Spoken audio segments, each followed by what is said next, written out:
Assalamualaikum warahmatullahi wabarakatuh.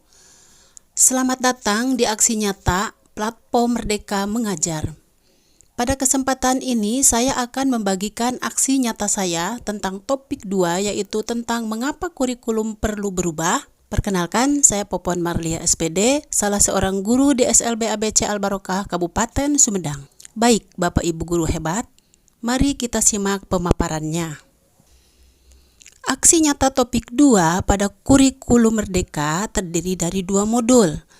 Modul ke-1 tentang kurikulum, modul kedua tentang kurikulum merdeka. Apa itu kurikulum?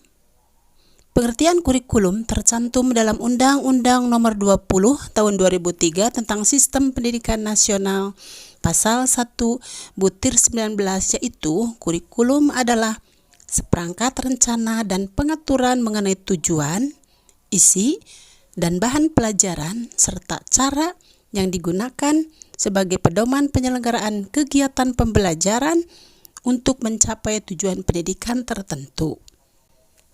Bagaimana kurikulumnya yang baik? Kurikulum yang baik adalah kurikulum yang sesuai dengan zamannya dan bersifat dinamis dan terus dikembangkan atau diadaptasi sesuai konteks dan karakteristik murid demi membangun kompetensi sesuai kebutuhan mereka kini dan masa depan. Apa fungsi kurikulum? Kurikulum merupakan alat untuk mencapai tujuan pendidikan nasional. Kurikulum merupakan pedoman guru dan siswa agar terlaksana proses belajar mengajar dengan baik dalam rangka mencapai tujuan pendidikan. Ralph Taylor dalam bukunya The Basic Principle of Curriculum mengungkapkan setidaknya ada 4 komponen dalam kurikulum. 1. Tujuan. 2. Konten. 3. Metode atau cara. 4. Evaluasi. Mengapa kurikulum perlu berubah? Perubahan kurikulum penting untuk penyesuaian kebutuhan murid dan perkembangan zaman. Kurikulum harus dinamis, berkembang, menyesuaikan kondisi. Kurikulum tidak dapat dipergunakan dalam satu waktu terus-menerus karena dunia terus berubah. Perubahan kurikulum beberapa tahun ini mengalami perubahan. Di antaranya 1. Tahun 2004 kurikulum KBK, 2. Tahun 2006 kurikulum KTSP, 3. Tahun 2013 kurikulum 2013, 4. Tahun 2017 kurikulum revisi, 5. Tahun 2020 kurikulum merdeka.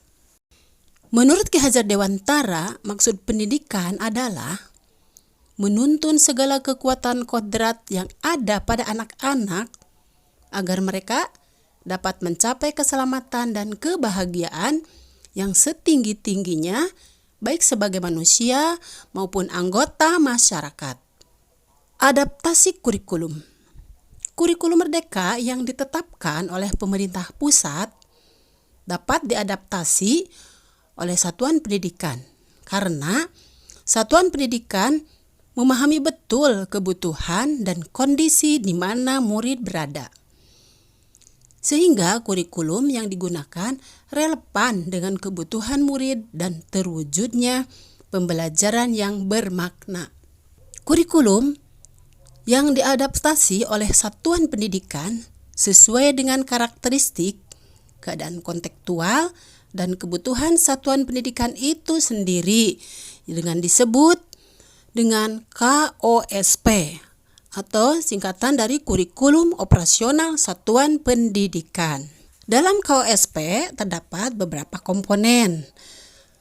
Di antaranya 1. Karakteristik satuan pendidikan, 2. Visi, misi, dan tujuan, 3. Perencanaan pembelajaran mencakup ATP, asesmen, modul ajar, media ajar, dan program prioritas satuan pendidikan. 4. Perorganisasian pembelajaran mencakup muatan kurikulum, beban belajar, program intrakurikuler, ekstrakurikuler, dan proyek penguatan profil Pancasila. 5. Sistem pendampingan, evaluasi, dan pengembangan profesional. Sedangkan 5 prinsip pengembangan KOSP yaitu diantaranya 1. Berpusat pada murid, 2. Kontekstual, 3. Esensial, 4. Akuntabel, 5. Melibatkan berbagai pemangku kepentingan. Bapak dan Ibu guru hebat, mengapa setiap satuan pendidikan menggunakan KOSP? Karena dokumen KOSP merupakan dokumen yang dinamis mengikuti perubahan dan kebutuhan satuan pendidikan. Dalam kegiatan memberikan pemahaman, saya menyampaikan materi kepada teman sejawat tentang mengapa kurikulum perlu berubah. Kemudian ada umpan balik dari teman sejawat yang dituliskan dengan beberapa kalimat sesuai materi pemaparan. Demikian pemaparan aksi nyata topik 2 pada platform Merdeka Mengajar. Semoga bermanfaat. Jika berkenan Bapak Ibu guru hebat, silahkan di-like dan kolom komentarnya diisi. Juga umpan baliknya diisi juga ya. Terima kasih. Wassalamualaikum warahmatullahi wabarakatuh.